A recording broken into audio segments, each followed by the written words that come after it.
Bonjour les amis. Question qu'on peut se poser aujourd'hui. Est-ce que l'Esprit Saint est vraiment présent à l'intérieur de nous? Comment pouvons-nous nous en apercevoir? Est-ce que nous l'utilisons véritablement? Ces questions, bien souvent, parce que bien traitées dans l'invisible, sont difficiles pour nous à percevoir. Essayons d'établir des jalons qui nous permettent de savoir si véritablement l'Esprit Saint travaille en nous. Je vous lis ce court texte. L'Esprit Saint est lumière et vie. Pour travailler, vous avez besoin de lumière. Quand vient le soir, vous arrêtez vos travaux, votre corps et votre âme se reposent. C'est le silence et l'immobilité de la nuit. Quand reparaît le soleil, la vie recommence et vous pouvez vaguer à vos occupations journalières. Le soleil non seulement illumine la nature, mais il lui communique la vie. Il suffirait d'empêcher le soleil de réchauffer et d'illuminer la Terre pendant quelques jours pour que toute vie s'arrête sur la planète. De même que les yeux de votre corps ont besoin de la lumière, du soleil pour vous permettre de travailler, ainsi votre âme a besoin de lumière de l'Esprit Saint pour vous permettre d'agir comme des fils de Dieu. L'Esprit Saint est la lumière qui dirige tous vos travaux et vous permet de les exécuter comme des enfants de Dieu.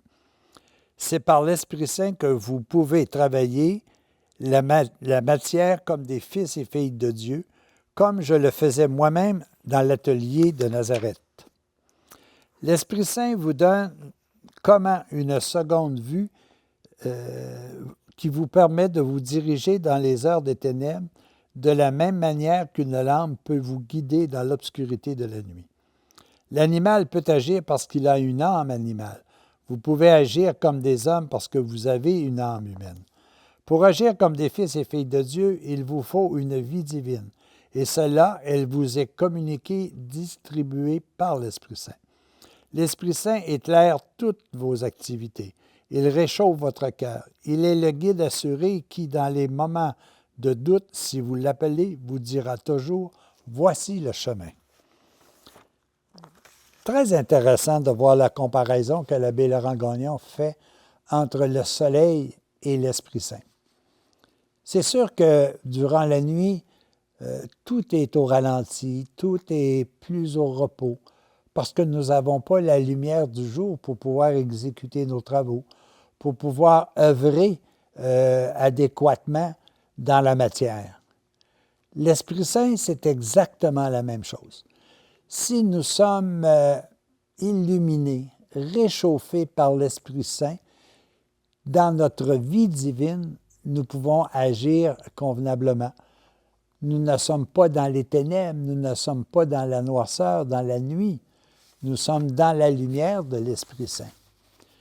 Mais est-ce que nous sommes véritablement capables de comprendre si nous sommes habités par l'Esprit Saint? Une des réflexions que je m'amène bien souvent à penser, c'est qu'est-ce qui me permet de dire que je suis habité par la lumière de l'Esprit Saint? Je vois bien présent le soleil parce que je le vois, il me réchauffe, il m'éclaire, il fait croître la nature, tout est là. Mais l'Esprit Saint, comment je peux capter qu'il est véritablement en moi? Première question. Est-ce qu'en toutes circonstances, j'agis avec sagesse? Est-ce que je prends le temps de réfléchir avant d'agir? Est-ce que je prends le temps de méditer sur une décision importante dans ma vie? Est-ce que je fais référence à la parole de Dieu pour me guider dans le choix que je dois prendre? Est-ce que cette intelligence spirituelle, je la mets en pratique? Est-ce que je vais plutôt me fier à plusieurs messages d'Internet, plusieurs livres différents, ou est-ce que je vais véritablement me retourner vers la parole de Dieu, cette intelligence spirituelle qui va m'aider à véritablement progresser, comprendre, prendre de bonnes décisions? Est-ce que je suis toujours fort face aux événements de la vie? Ou est-ce que bien souvent, je me laisse tout simplement embobiner? Je je suis faible, j'ose pas prendre position. Est-ce que j'ai cette force divine à l'intérieur de nous? Est-ce que ma connaissance est axée d'abord sur des faits réels, sur des faits qui permettent de construire et non pas de détruire? Est-ce que véritablement j'agis en bon conseiller ou est-ce que je dis tout simplement ce qui me passe par la tête?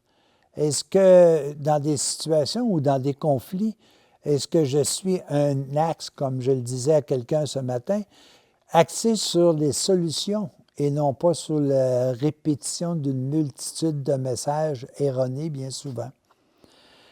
Est-ce que je suis conscient de l'importance de tous ceux et celles qui m'entourent? Est-ce que j'ai cette affection filiale avec ceux et celles qui nous entourent? Combien nous avons besoin d'eux et combien eux ont besoin de nous? Et finalement, est-ce que nous sommes capables de louer tout ce qui nous est donné sans que nous ayons véritablement à faire des efforts? Ça, c'est ce que moi j'appelle de l'adoration, c'est ce que j'appelle de la louange. Si un de ces éléments-là m'habite, ça veut dire que je suis habité de l'Esprit Saint. Si je ne suis pas capable d'en trouver un, ça ne veut pas dire que l'Esprit Saint ne m'habite pas, mais ça veut tout simplement dire que je n'ai pas ouvert mon ordinateur sur l'Esprit Saint, que je n'ai pas mis en marche mon cellulaire, que je n'ai pas ouvert ma télévision spirituelle pour véritablement me brancher sur les éléments qui démontrent très bien que l'Esprit Saint m'habite sans cesse. Réfléchissez à ça. Puis un petit truc en passant. Si vous voulez connaître les dons de l'Esprit, vous n'avez qu'à dire SIF Coco AA. À tous et à chacun, bonjour.